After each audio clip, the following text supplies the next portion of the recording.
Hello guys, welcome back to our YouTube channel. In this video we are going to discuss the globalization of the association football.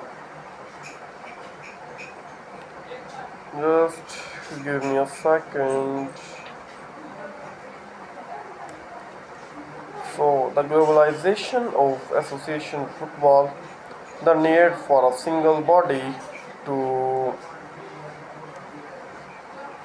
oversee football had become apparent by the beginning of the 20th century.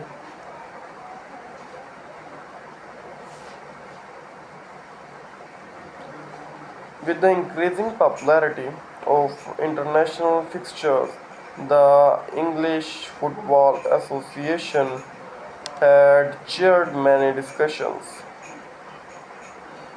on setting up an international body, but was perceived as making no progress. It fell to associations from 7 other European countries: France, Belgium, Denmark, Netherlands, Spain, Sweden, and Switzerland to form an international association.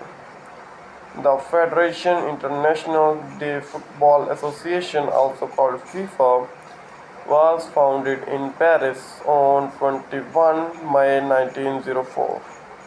Its first president was Robert Guerin. The French name and acronym was remained even outside French-speaking countries. Further divergence of the two rugby codes, rugby league rules diverged significantly from rugby union in 1906, with the reduction of teams from 15 to 13 players.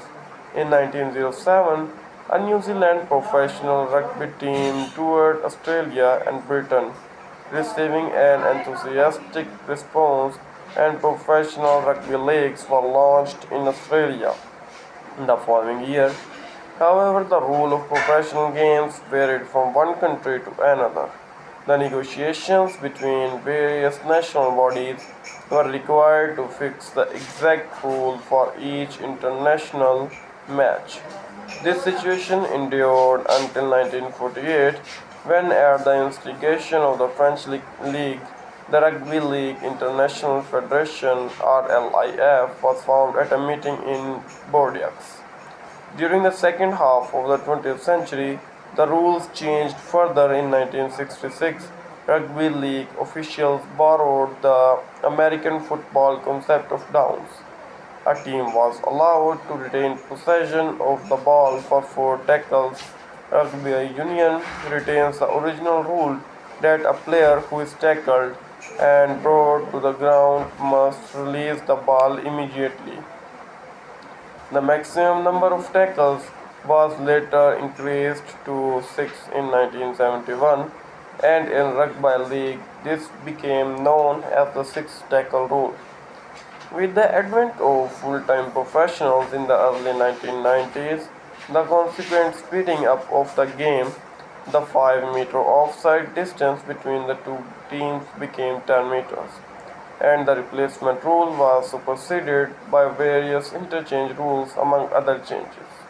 The laws of rugby union also changed during the 20th century, although less significantly than those of rugby league. In particular, goals from marks were abolished. Kicks directly into touch from outside the 22-meter line were penalized. New laws were put in place to determine who had possession, following an inclusive ruck or maul, and the lifting of players in lineouts was legalized. In 1995, rugby union became an open game, that is, one which allowed professional players. Although the original dispute between the two codes has now disappeared, and despite the fact that officials from both forms of rugby football have sometimes mentioned the possibility of reunification, the rules of both codes and their culture have diverged to such an extent that such an event is likely in the foreseeable future. So this is all about today's video. Thanks for giving us your precious time. I hope this video will be informative for you. Please like, comment and share this video and subscribe our YouTube channel.